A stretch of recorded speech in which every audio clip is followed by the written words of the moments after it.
오늘은 2021년 새해 첫 주일입니다.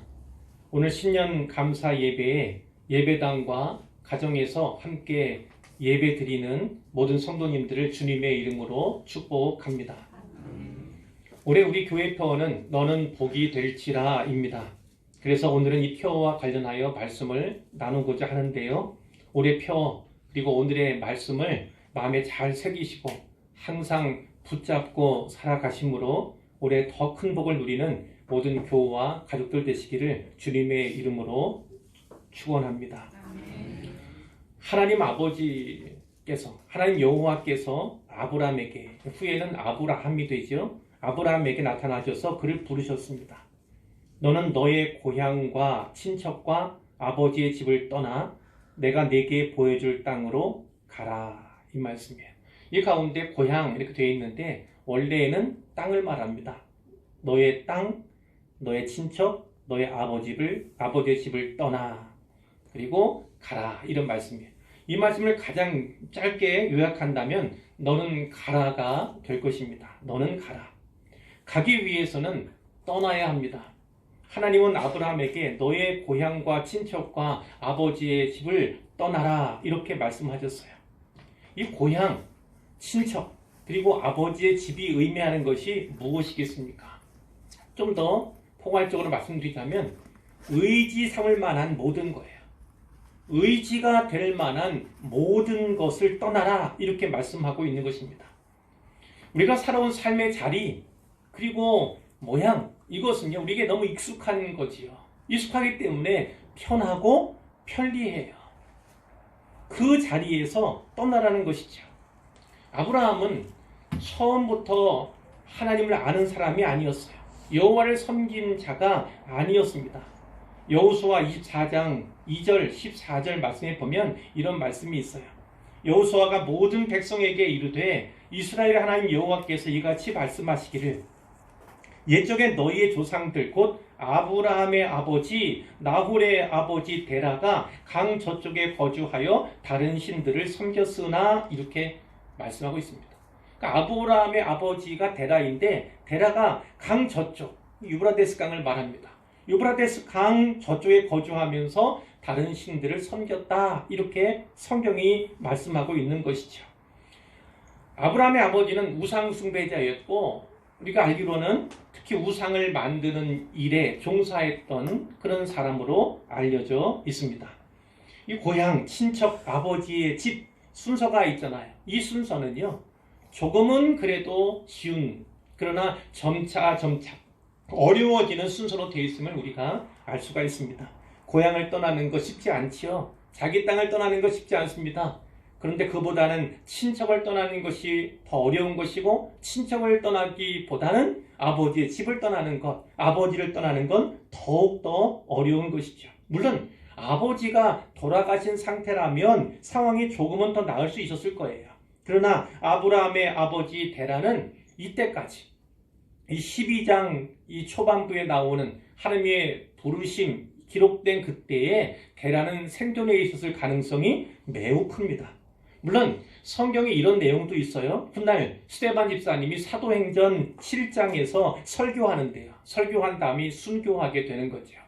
거기에서 이스라엘 역사에 대해서 이제 회고하면서 설교하게 되는데 거기 이렇게 되어 있습니다. 스데반이 이르되 여러분 부형들이여 들으소서 우리 조상 아브라함이 하란에 있기 전 메소포타미아에 있을 때에 영광의 하나님이 그에게 보여 이르시되 내 고향과 친척을 떠나 내가 네게 보일 땅으로 가라 하시니 여기에는 네 아버지의 집이 없지요.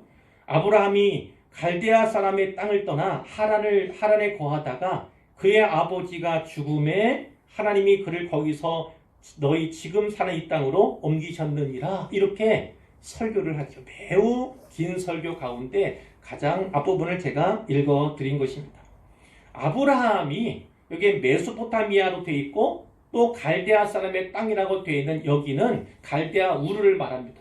갈대아 우르에 거하고 있을 때 이미 하나님께서 그에게 명령하셨다는 거지요. 그리고 이 명령을 실행하는 중간 단계, 첫 단계로서 하란으로 이주하게 되었음을 말씀하고 있어요. 근데 스테반은 그의 아버지, 그러니까 아브라함의 아버지 데라를 말하죠. 데라가 죽음에 이렇게 말하고 있습니다. 그러나 창세기 우리 본문의 앞부분이에요. 11장 26절 또 32절 말씀을 고려하면 이야기가 좀 달라집니다. 26절에 보면 데라는 70세에 아브라함과 나홀과 하란을 낳았다. 이런 말씀이 있어요. 70세에 아브라함을 낳았습니다. 32절에 보면 데라는 나이가 205세가 되어 하란에서 죽었더라. 이런 또 말씀도 나와요.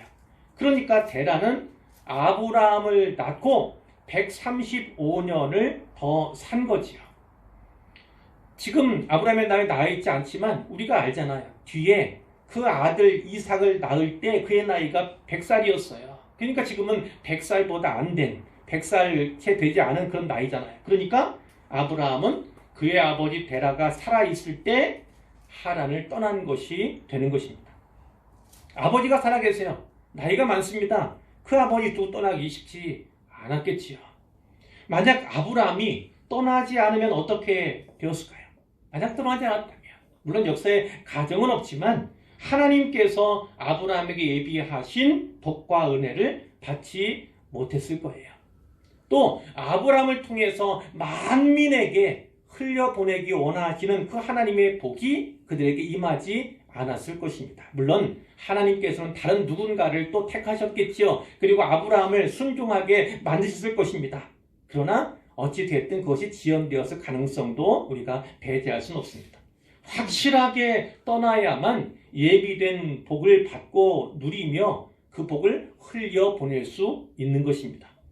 자, 떠나지 않으면 어떻게 될까요? 필경 양다리를 걸치게 됩니다. 확실히 떠나지 않으면 양다리, 신앙을 밝았다 할지라도 여호와 하나님을 떠났다 할지라도 양다리 걸치는 삶을 살게 된다는 거예요. 성경에서 양다리 걸친다 이런 표현은 나오지 않지만 겸하여 섬긴다 이런 표현 나옵니다.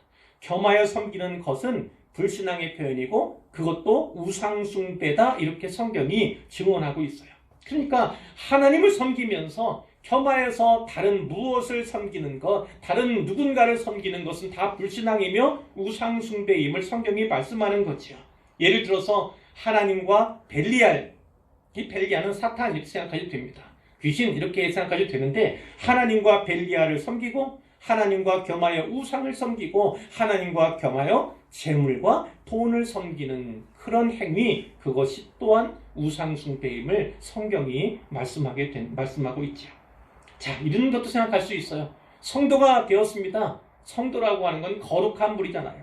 거룩하게 된 물이에요. 성도가 되었는데도 여전히 술과 담배, 마약, 환각제 혹은 도박 이런 데 손을 대면 절대로 안 됩니다. 뿐만 아니라 새해에 그리스도인들 불구하고 어떤 권사님, 집사님들 불구하고 미신행위 쫓는 분들도 없잖아 있어요.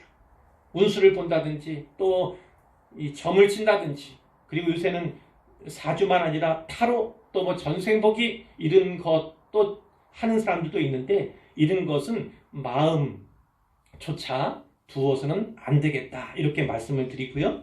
자, 또 하나 떠나지 않으면 어떻게 될까요? 떠나지 않으면 어떻게 됩니까? 확실히 떠나지 않으면 되돌아갈 생각을 하게 돼요. 되돌아갈 생각을 하게 됩니다. 출애굽 시대에 애굽을 떠났던 하나님의 은혜로 말미암아 애굽을 떠났던 이스라엘은 걸핏한다는 건 어떤 거예요? 상황이 좋지 않아요. 문제의 상황이 벌어집니다. 그러면 뭐 했습니까? 애굽 생각했어요. 애굽으로 왜 우리를 이 고생시키는가? 애굽에서 살 때는 우리가 잘 먹고 잘 살았는데 호의호식했는데 그들은 노예였어요. 노예였음도 망각할 정도로 애굽 돌아가는 걸 바랐던 것이 바로 그들이었습니다. 언제까지요? 가나안 땅에 들어가기까지 매번 그랬어요. 그러나 그게 끝은 아니었죠. 걸핏하면 그 후의 시대입니다. 분열 왕국 시대, 북왕국과 남왕국이 분열된 그 시대잖아요. 그 시대에 북왕국도 또 남왕국도 모두 애굽에 의지할 때가 많이 있었어요. 이와 같이 세상의 관습과 종의 습관은요, 그렇게나 떠나기가 어려운 것이다. 이것을 꼭 기억했으면 좋겠습니다.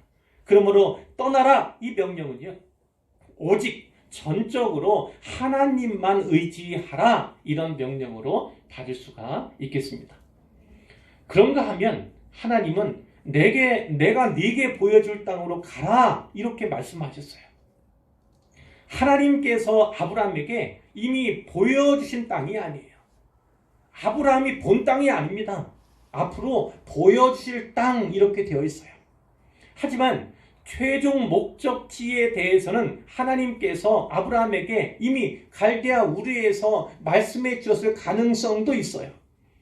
창세기 11장 31절에 보면 데라가 그 아들 아브람, 그리고 손자, 물론 아브라함의 아들이 아니고 하란의 아들인 손자 롯, 그리고 그의 며느린 사레, 이렇게 데리고 갈대아인의 우르를 떠나 가나안 땅으로 가고자 하더니 하란에 이르러 거기 거류하였으며, 이런 말씀이 있습니다. 그러니까 이 갈대아 우르에 이미 가나안이라고 하는 단어가 나오고 있어요, 그 본문에. 자, 가나안 땅으로 간다, 그것은 혹시라도 알려주었을 가능성, 이 아브라함이 알게 되었을 가능성은 있어요.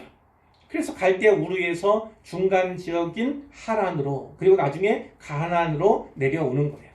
만일 최종 목적지가 가나안 땅임을 알았다, 사실은 그래도 크게 달라질 것은 없습니다. 어차피 그 땅은 한 번도 가보지 못했던 땅이에요. 어쩌면 아브라함은 그 땅이 어디에 붙어있는 땅인가, 어디에 있는 땅인가, 그것을 알지 못했을 거예요. 어디에 있는지 모르니까 그 땅까지 얼마나 걸릴지, 언제 그 땅을 밟게 될지 알지 못하는 거지요. 그 땅이 어떤 곳인지, 살만한 곳인지, 어떤 종류의 땅인지 알지 못합니다. 그러니 하나님께서 보여주시는 땅을 한 걸음 한 걸음 밟아 나아가는 상황이 이 아브라함에게 주어진 것이죠. 사람들은 이럴 때 의심이 생깁니다. 의심이. 내가 과연 따라가도 될까? 믿어도 될까? 이런 거죠. 그리고 한편으로는 두려움이 생깁니다. 여기에 있으면 안전한데, 여기에 있으면 평안한데 내가 왜 가야 하지? 이런 생각이 있죠. 또 미련이 남습니다.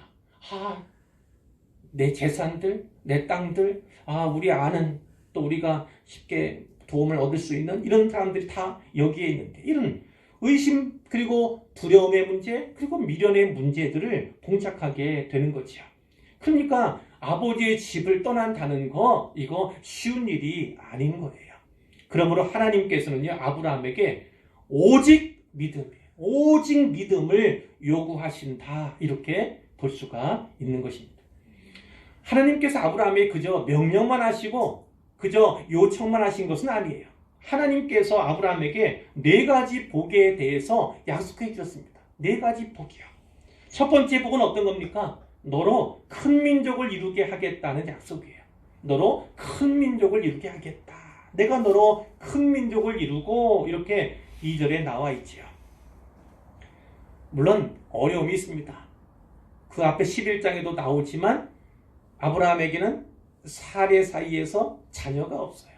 전혀 자녀가 없는 상황인데 큰 민족을 이루겠다? 이것은 믿겨지지 않는 그런 일이었죠.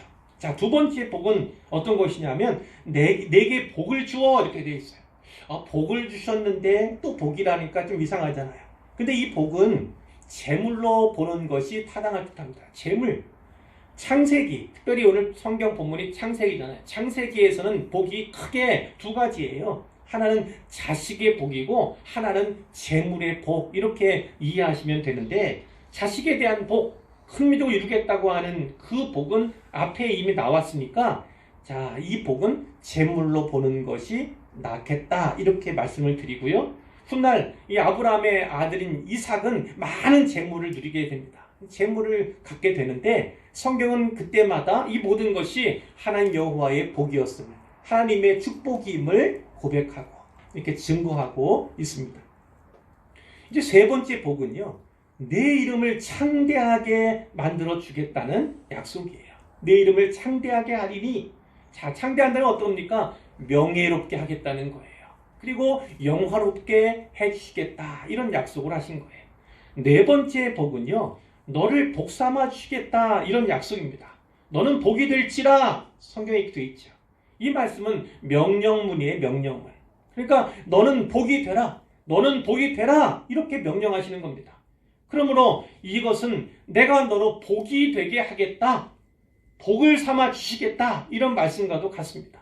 아브라함이 복이 되는 거지요. 하나님의 복이 되는 것입니다. 하나님의 것이니까 하나님께서 하나님 자신과 동일시해 주시는 거지요. 3절 앞부분에 보시면 너를 축복하는 자에게는 내가 복을 내리고 너를 저주하는 자에게는 내가 저주하리니.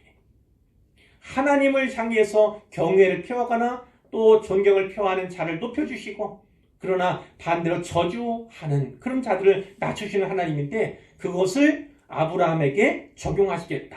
나아가 오늘 우리에게 적용하시겠다. 이런 말씀을 주시는 거예요. 하나님은 아브라함만 아니라 그 후에 아까도 나왔지만 스데반 집사님과 동일시하셨습니다.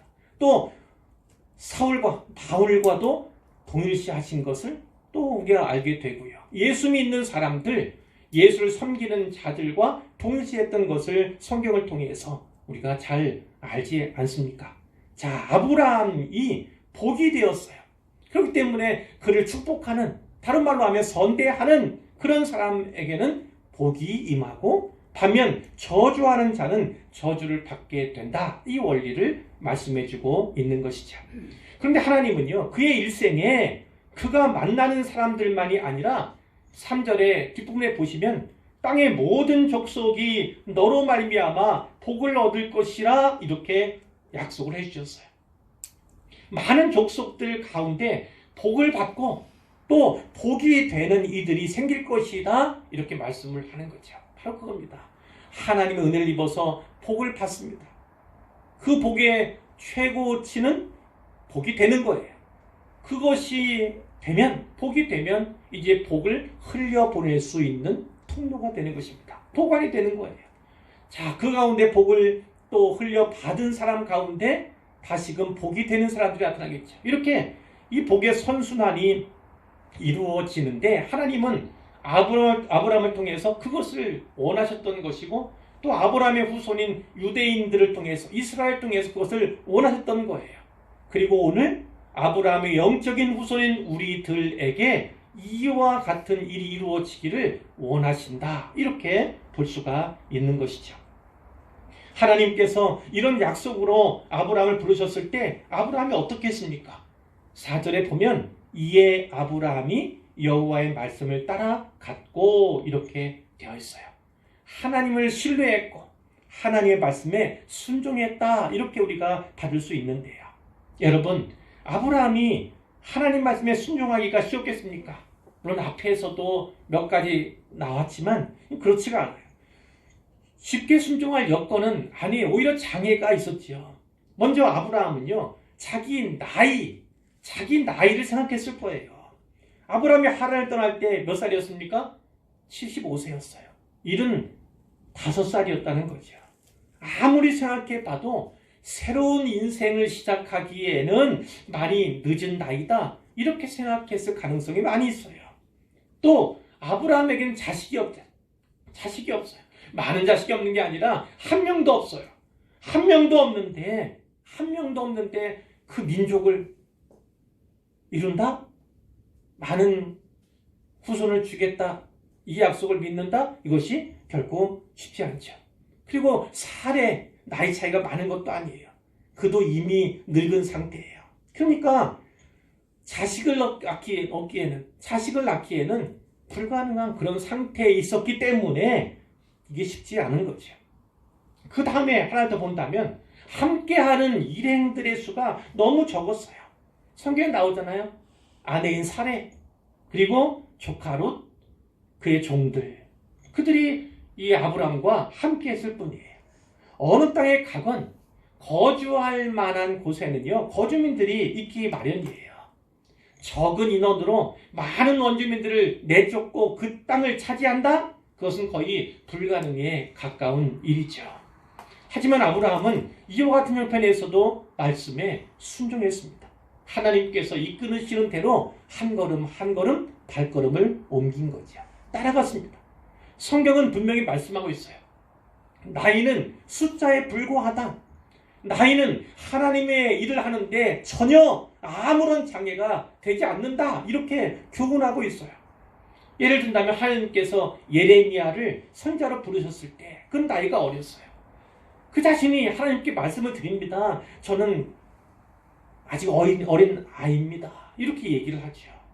아이기 때문에 선지자 사역을 감당하기에는 제가 너무 벅찹니다. 그러기엔 너무 어립니다. 이렇게 얘기를 했던 거예요. 반대로 모세는 몇 살에 부름을 받았습니까? 80살에 80살. 80살에 하나님께 찾아왔을 때 어떤 말씀을 드립니까? 너무 늦었어요. 저는 나이가 너무 많습니다. 혹은 내가 너무 연약합니다. 말도 잘 못합니다. 이것도 겸해서 말씀을 드렸죠. 만일 사람이 자기의 능력과 자기의 재능으로 사역해야 한다면 예레미야와 모세의 이 말에는 전혀 틀림이 없어요. 그러나 하나님은 그렇게 일하시는 하나님이 아니세요. 하나님은 우리의 능력과 우리의 재능을 10분 사용하시고 활용하시지만 부족한 부분은 채워주시고요. 그리고 훈련시키고 만들어 가시면서 사용하시는 하나님이세요. 그러니까 우리는 우리를 부르신 하나님께서 잘 알아서 사용해 주실 것을 믿고 내가 어떤 부족함과 연약함이 있는지 잘 아시면서도 부른 데는 그만한 하나님의 뜻이 있음을 알고 오히려 나를 영광의 도구로 삼기 위한 하나님의 계획이 있음도 믿고 순종해야 하는 것이죠. 그런 순종이 우리의 순종이 되기를 원합니다. 이제 결론인데요. 저는 올 한 해 우리 성도들이 또 우리 교회가 큰 복을 받기를 원합니다. 그래서 표어도 너는 복이 될지라 이렇게 정한 거예요. 하나님이 주시는 복은요, 전적으로 하나님의 선물이에요. 우리가 잘해서 우리가 받을만 해서가 아니라 하나님께 주시는 전적인 선물이 복으로서 우리에게 임하는 것이죠. 그런데 이 복이라는 게요, 아브라함이 그랬잖아요. 또 그 아들, 그 손자가 시대에 또 우리가 알잖아요. 이 아브라함이 그랬던 것처럼 이러한 복이 하나님께 주시는 복과 은혜가요, 아브라함이 당장 그 생시에 받을 수 있는 복이 아닐 수도 있다는 것을 알아야 합니다. 그러나 하나님은 결코 복을 약속하셨는데 그 복을 잃어버리시는 분이 아니에요.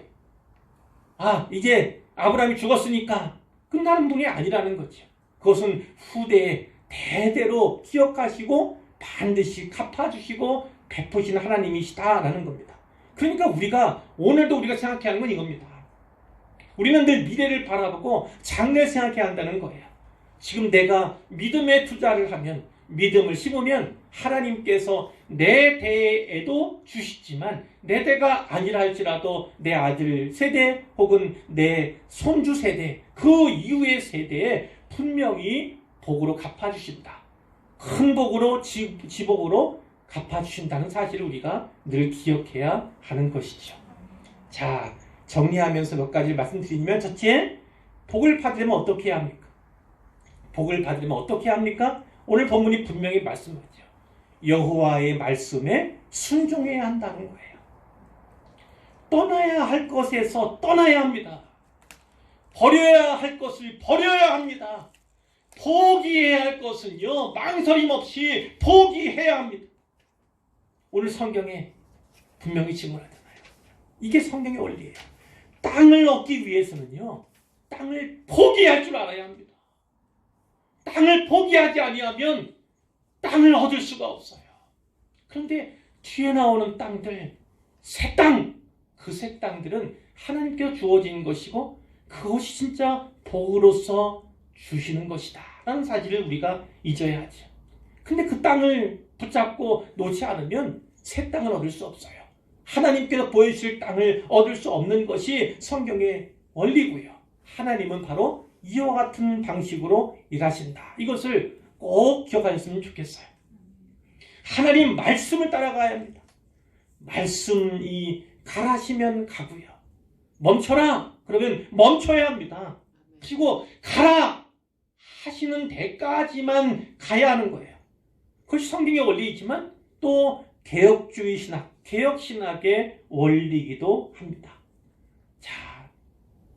그것이 최선이고, 그렇지 않다면 이 세례와 같이, 사례와 같이, 그리고 조카인 롯과 같이요, 말씀을 듣고 말씀을 받은 자와 함께 가야 합니다. 이것도 잊으시면 안 돼요. 자, 두 번째 말씀은 이겁니다. 우선순위가 있음을 반드시 기억하시기를 바라요.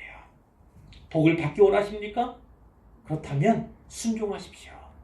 큰 복을 얻기 원하십니까? 그러면 크게 순종하십시오. 크게란 말이 어폐가 있을 수 있지만 절대적으로 순종하라, 이 말씀이에요. 그래야 큰 복을 받을 수 있고 큰 복을 얻을 수가 있는 거예요. 하나님은 순종하면 복을 주세요. 계시록 2장 10절에도 이런 말씀이 있죠. 네가 죽도록 충성하라. 죽도록은 어떤 거예요? 죽으심을 다해 죽기까지 충성하라는 거예요.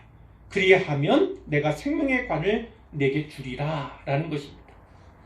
순종이 상급보다 우선이다, 이것을 분명히 보여주죠.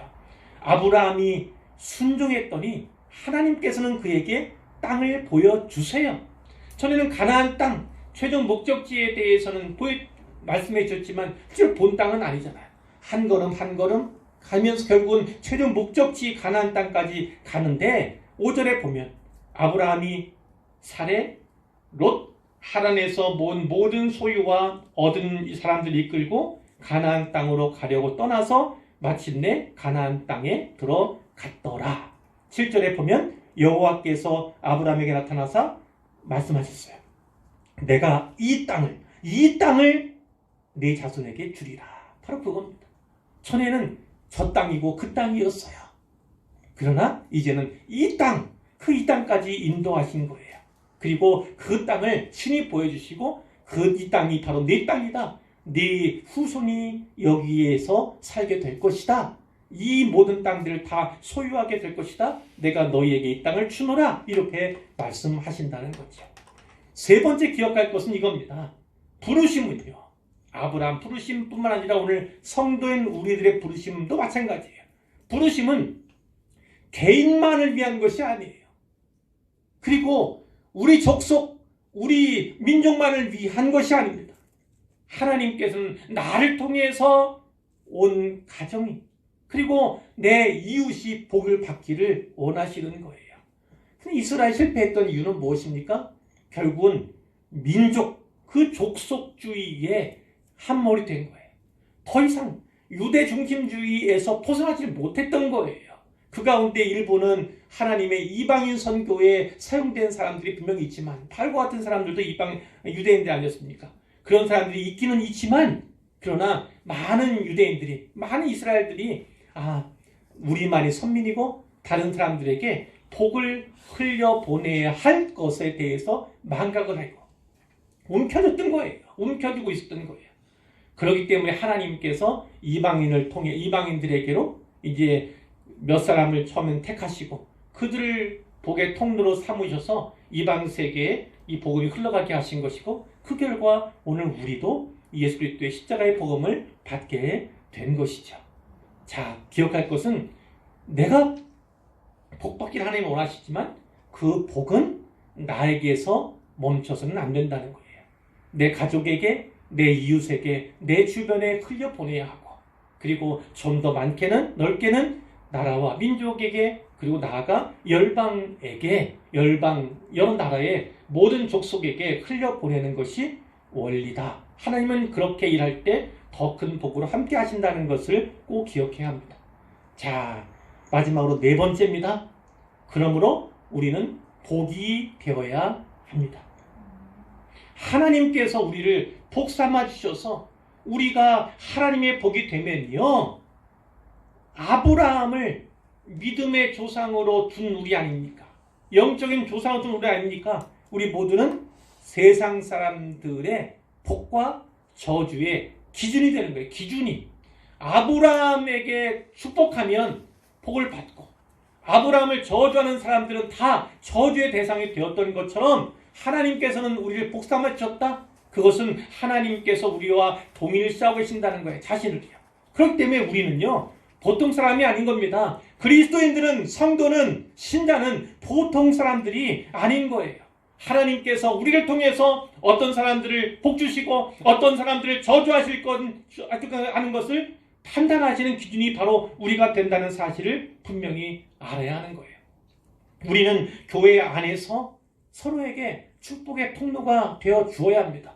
하지만 교회 밖에서도 아직 주님을 알지 못하는 세상 사람들에게 하나님의 복이 임하는 하나님의 축복의 도관이 되어야 하는 것이지요. 단 이렇게 우리가 행한다면 하나님께 어떤 복을 주신다고요?